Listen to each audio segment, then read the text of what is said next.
ఉండాలి. సో విపర్శనకు అసలు ఎలా ఇంట్రడ్యూస్ అయ్యారు మీరు? విపర్శనకు మా అమ్మాయి వెళ్ళింది ఫస్ట్. మీ అమ్మాయి మా పెద్ద అమ్మాయి వెళ్ళింది. విశిష్టకి ఎవరో చెప్పారంట. తనకి వచ్చి నేను ఎప్పుడు బుద్ధ అని చెప్పేది. అంటే నాకు తెలియకుండానే నేను బుద్ధుడికి ఇదిగా డివోటీగా ఉన్నాను. నేను అంటే ఇష్టపడుతూ ఉన్నాను. బుద్ధుడు చెప్పే మాటలు నాకు నచ్చేది అనమాట. ఆయన ఎప్పుడు చెప్తారు కదా, దుఃఖం బయట లేదు, మీ లోపలే ఉంది, మీ లోపల కరెక్ట్ చేసుకోండి, దుఃఖం బయట నుంచి ఎందుకు చూస్తారు అని చెప్పేవాళ్ళు. అది చెప్పేదాన్ని. ఈవెన్ టీఎన్ఆర్ ఇంటర్వ్యూలో అంతా అదే చెప్పాను. బట్ డీటెయిల్గా నాకు తెలియదు. ఇది మా అమ్మాయి వింటూ మా వాళ్ళ ఫ్రెండ్స్ చెప్తుంటే అసలు విపర్శనకు వెళ్లకుండా ఇవన్నీ మాట్లాడుతున్నారు ఏంటి అన్నారంట. అప్పుడు మా అమ్మాయి నేను విపర్శనకు వెళ్తున్నాను బుక్ చేసింది. చేశాక నేనే డ్రాప్ చేయడానికి వెళ్ళాను.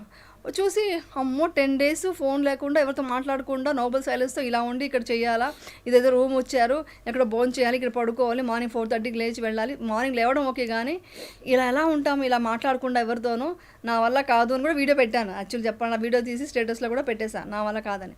10th day మా అమ్మాయి ఇది చేసి వచ్చిన తర్వాత చాలా చేంజెస్ కనిపించింది మా అమ్మాయిలో. అలా కూర్చోగానే 10 minutesలోకి మేము మెడిటేషన్లోకి వెళ్ళిపోయేది, రిలాక్స్ అయిపోయి పడుకునేసేది. ఏంటి ఇంత చేంజ్ సడన్గా ఎప్పుడు 12 అయినా కానీ పడుకోదు నైట్. నేను మెడిటేషన్ చేయాలి, మార్నింగ్ నేను పడుకోవాలి, నువ్వు వెళ్ళు ప్లీజ్ అనేసి పడుకునేదనమాట. నాకు ఎందుకో నచ్చి అప్పుడు నేను విపర్శనకు వెళ్దామని డిసైడ్ అయ్యి నేను బుక్ చేసుకున్నాను. వెళ్ళేటప్పుడు చెప్పింది చాలా కష్టమైన సాధన నువ్వు చేయాలి అంది. మనం చాలా స్ట్రాంగ్ కదా కొన్ని విషయాలు, అది ఏంటో తేల్చుకునేంత వరకు మనం రాకూడదు అనుకుంటాం. ముందు నుంచే నేను కొంచెం బాడీ ఫిట్నెస్ అంతా చేసుకొని కొంచెం నార్మల్ మెడిటేషన్ కొన్ని చేసుకొని, నాకు హిప్నాటిజం వచ్చు కదా, సో హిప్నాటిజం అనేది చేసుకొని వెళ్ళాను. ఇవన్నీ అంతా పక్కన పెట్టమన్నారు. ఇవన్నీ పక్కన పెట్టి ఏమీ లేకుండా మైండ్లో ఏమి ఇది పెట్టుకోకుండా రండి అన్నారు. వెళ్ళిన తర్వాత ఒక్కొక్క రోజుకి ఒక్కొక్క చేంజెస్ వస్తుంటే. దేవన్ ఎలా ఉండేది మీరు వెళ్ళినప్పుడు ఫస్ట్ టైం? మీ వారు ఎలా అసలు ఒప్పుకున్నారు? ఓకే అంటే పాప ఇప్పుడు అనరు. మా వారు వచ్చి నువ్వు ఏం చేస్తావన్నా రైట్ అండి, అదొక్క నేను చేసుకున్న అదృష్టం ఏంటంటే నేను విపర్శనకి వెళ్తానా వెళ్ళు, నేను హిమాలయకు 1 month వెళ్ళిపోతానా వెళ్ళు అంటారు. అసలు ఏ మాత్రం ఇది లేదు నాకు. అదొక్క గ్రేట్ విషయం అసలు మా ఆయన విషయంలో. చాలా గ్రేట్ అండి, చాలా ఇదండి. ఎలాంటి సపోర్టివ్ హస్బెండ్ ఉండడం అనేది. నేను ఇన్ని రోజులు ఇలా వర్క్ చేస్తానంటే బికాస్ ఆయన సపోర్టే కదా. ఆయన సపోర్ట్ లేకపోతే నేను రోజులు నేను ఫ్యామిలీ ఏది లేకపోయినా ఏమన్నా ప్రొటెక్టివ్ గా అయినా ఉంటారు. చాలా అయ్యో వెళ్ళి ఎక్కడి కష్టంలో ఇరుక్కుంటావో, కష్టం నుంచి బయటకు వచ్చావు, ఇంటి పట్టు ఉండని చెప్తారు అట్లీస్ట్ ఏది లేకపోయినా. కానీ మళ్ళీ మిమ్మల్ని నమ్మి మిమ్మల్ని వెళ్ళనివ్వడం అనేది అంటే నమ్మకం అంటే ఏంటి తెలుసా? నమ్మకం అంటే ఆయన సగం భాగమే కదా అండి, అర్ధనారీశ్వరుడు అంటారు కదా, ఆయనలో సగం భాగమే కదా, సహధర్మచారణి అంటారు కదా. సో అదే కదా. సో ఆయనకి ఏంటో ఆయన మొత్తం ఆయన బాడీ దేహంలో నేను మాకు మనిషి అయినప్పుడు నేనంటే ఆయనకి ఏమిటో తెలుసు కదా. ఖచ్చితంగా నమ్మకం అంటే మీ సమర్థత మీరు తట్టుకునే శక్తి మీరు చెప్తున్నాను. బికాస్ వెళ్ళి రేపు మళ్ళీ ఎవరో ఒక మాట అంటే ఆయనకే కష్టం కదండి. ఆయనకి చాలా నమ్మకం అండి. ఎందుకంటే నన్ను పెళ్ళినప్పటి నుంచి చూస్తున్నారు కదా, ఆయన ఒకటే అంటారు, నేను బయట చూసిన ప్రపంచం వేరు, నేను విన్నది వేరు ఇండస్ట్రీ అంటే. ఎంత ఇదిగా ఒక దృఢ సంకల్పం ఉంటుంది.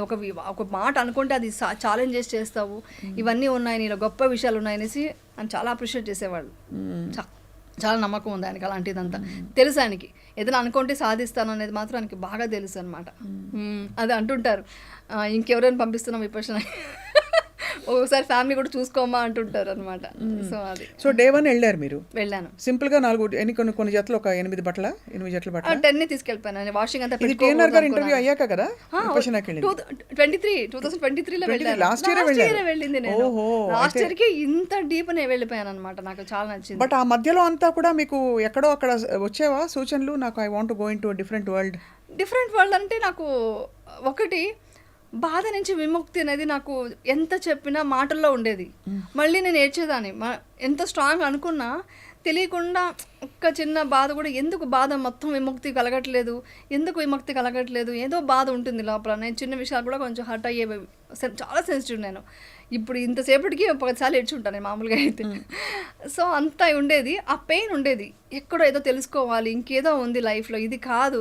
నాకు ఏదైనా సక్సెస్ వచ్చినప్పుడు నువ్వు అచీవ్ చేసావని మా ఇంట్లో అంటే సరిపోదు, ఇంకా ఎదగాలి. అంటే ఎదగాలంటే దురాశతో కాదు, సరిపోవట్లేదు, నేను పడ్డ అవమానానికి ఇంకా ఎదగాలి, నేను ఇంకా పైకి వెళ్ళాలి అని ఒక కసి ఉండేది. ఒక కోపం అనుకోండి, ప్రపంచం మీద చాలా కోపం ఉండేది నాకు.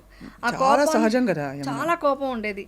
ఎవరు నన్ను అర్థం చేసుకోలేదు, మన సైడ్ నిలబడలేదు అనే కోపం చాలా ఉండేది. ఆ కోపం వచ్చి అది మోస్ట్ విపర్శనకి దారి తీసినట్టుంది. అసలు చాలా మిరాకల్స్ ఉన్నాయండి అసలు ఆ విపర్శనకి వెళ్ళడం కానీ ఇది కానీ. సో అలా వెళ్ళాను అనమాట. మొత్తం డ్రెస్సెస్ అంతా సర్దుకున్నాను, షూ పెట్టేసుకుంటున్నాను వాకింగ్ తీసుకోవడానికి. మా అమ్మాయి నువ్వేనా పిక్నిక్ వెళ్తున్నావా, అక్కడ వెళ్తున్నది నువ్వు విపర్శనకి, చాలా కష్టమైంది అంది. ఎంత కష్టమైనా నేను సాధిస్తాను రా అనేసి అన్నాను. అనేసి వెళ్ళాను అనమాట. వెళ్ళేటప్పుడు మా అమ్మాయికి కొంచెం టెన్షన్ ఉంది, అంటే అంతసేపు మమ్మీ కూర్చోగలదా, అంతసేపు చేయగలదా, 10 అవర్స్ చేయాలండి ఎవ్రీడే, ఎలా చేస్తుంది, అంత ఫిట్నెస్ ఉండాలి ఎలాగా అనుకుంటుంది. బట్ నేను వెళ్ళిన తర్వాత ఒక్కొక్క రోజుకి ఒక్కొక్క ఇదండి. ఫస్ట్ డే మనం వెళ్ళినప్పుడు అంతా ఓకే, అంతా మనల్ని సర్దేసుకుంటాము, అన్నీ పెట్టేసుకుని లగేజ్ అని సర్దేసుకొని అది పెట్టేసుకున్నాం, అన్నీ ఉంటాయి. ఫస్ట్ డే ప్లేట్ పట్టుకొని మనమే వెళ్ళాలి కదా లైన్లోకి, అదంతా ఓకే. మొత్తం ప్లేట్ వాష్ చేసుకున్నాం, నీట్గా ప్లేట్లో భోజనం పెట్టుకున్నాం, కొంచెం ఎక్కువ పెట్టుకుంటాం, ఎందుకంటే మళ్ళీ మనకు ఎక్కువ అవర్స్ మనకు భోజనం ఉండదు తర్వాత. సో ఎక్కువ పెట్టేసుకుందాం, తినేద్దాం అని అందరూ ప్రతి ఒక్కరిది అదే ఫీలింగ్ ఉండేది.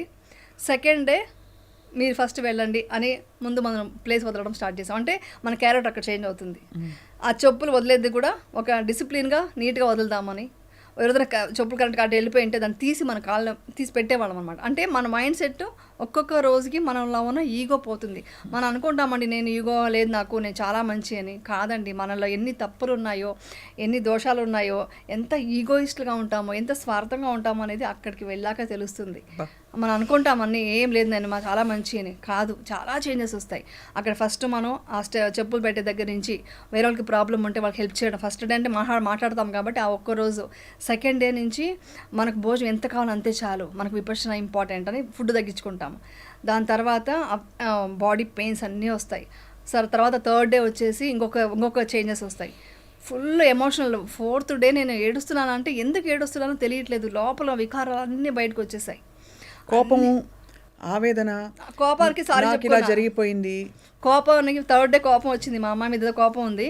దానికి నేనే ఆన్సర్ చెప్పుకున్నా. అవును, తను ఏదో టెన్షన్లో ఏదో బాధలో మమ్మీ ఎలా ఉంటుందో అనుకుని ఏదో మాటలు అరిచింది అనుకో, నేను ఎందుకు నేను అర్థం చేసుకోలేదు అంటే, ఎందుకు ఇంత సర్దుకుంటున్నావు, ఏదైనా పిక్నిక్ వెళ్తున్నావా అంది. నాకు కొంచెం కోపం వచ్చింది. నాకు కావాల్సి నేను పెట్టుకుంటే నీకేంటి అని కోపం క్రియేట్ అవుతుంది కదా. దానికన్నీ నేను అక్కడ సారీ చెప్పుకున్నా. లేదురా తప్పు, మన తప్పు అని ఫస్ట్ సారీ చెప్పడం స్టార్ట్ చేస్తామండి. సారీ చెప్పిన తర్వాత ఫోర్త్ నుంచి మన ఈగో నేను అనేది తేలిపోతుంది. నేను అనేది నథింగ్.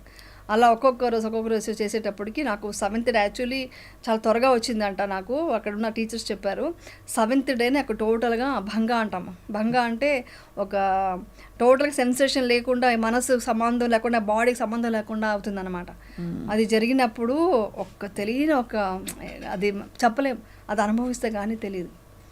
అలా ఒకటి వచ్చిందనమాట.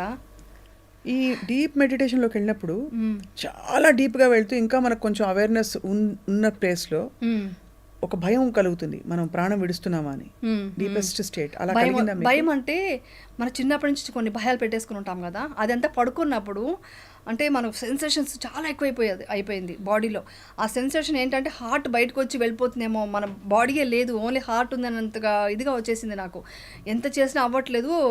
ఏదో మన అన్వేషిత సినిమా సీరియల్లో చూసినట్టు టపా టపా టపా అన్ని దయ్యాల భూతాల ఫేస్కి వస్తుంటే ఒక్కసారిగా ఒకలాగా భయం వచ్చేసి సేవకు ఉంటారు, వాళ్ళ ఇంటి రూమ్కి వెళ్ళిపోదామా, ఎవరిని డిస్టర్బ్ చేయకుండా వాళ్ళ ఇంటి రూమ్కి వెళ్ళి పడుకుందామా అని అనుకుంటున్నాను. కానీ మళ్ళీ నా మైండ్ నేను లేదు, మనం ఇక్కడ సాధించడానికి వచ్చాం, ఇక్కడ దయ్యాలు ఎందుకు ఉంటాయి, భూతాలు అంతా ఏముంటాయి అనేసి, అంటే అవన్నీ మన కల్పన, మన భయాలు అని చెప్పి నాకు నేనే బ్రీతింగ్ మీద ఇది పెట్టి అంటే ఆనాపానా అంటాం, అది చేస్తూ తర్వాత అలా రిలాక్స్ అయ్యి నార్మల్ అయ్యాను. నెక్స్ట్ డే వాళ్ళతో టీచర్ని అడిగితే నీ లోపల నీ భయాలు అన్ని బాధలు ఉన్నాయి, ఇవన్నీ వెళ్ళిపోతున్నాయి, నీ ఎమోషన్స్ కూడా అంతే, ఎవ్రీథింగ్ వెళ్ళిపోయిందనమాట. చాలా ప్యూర్ మైండ్ అయిందనమాట నాకు. 10th డేకి ఒక్కొక్క రోజుకి ఒక్కొక్క చేంజెస్ అనమాట. 7th డే అలా అయింది. అలాగా లాస్ట్కి వచ్చేసరికి బాడీ నుంచి గాల్లో తేలినట్టు, అది అనుభవించిన వాళ్ళకే తెలుస్తుంది. నేను ఇలా టచ్ చేసుకున్నాను, ఏంటి నేను భూమి మీద ఉన్నానా అని డౌట్ వచ్చింది నాకు. అంటే అంత పైకి వెళ్తుంది అనమాట. అంటే అవన్నీ నిజాలే, ఏది వచ్చి మాయ కాదండి, అక్కడ అన్ని నిజాలు. అంటే మనం లోపల అంత డీప్గా మనం అన్ని రాగ ద్వేష మోహాలు తీసేస్తే వచ్చే ఒక స్టేట్ అనుభూతి. అలాంటి అనుభూతి నేను పొందాను. అప్పుడు నేను అక్కడ యాక్చువల్ చెప్పాలంటే నాకు యాక్ట్ చేయలేకపోతున్నాను, యాక్ట్ చేయడం ఇష్టం అవ్వట్లేదు కరెక్ట్గా చెప్పాలంటే. అక్కడి నుంచి వచ్చేటప్పుడే నాకు ఏమీ వద్దు, నాకు అంతకుముందు రీల్స్ కొంచెం చేసేదాన్ని, అంటే వాళ్ళు అడుగుతుంటే డ్యాన్స్ చేయడం అంతా ఉండేది, యూట్యూబ్ అనేది ఉండేది. ఇంట్రెస్ట్ పోయింది నాకు, యూట్యూబ్ పక్కన పెట్టేసా. 1 year అయింది, అంతకుముందే పెట్టేశాను పక్కన.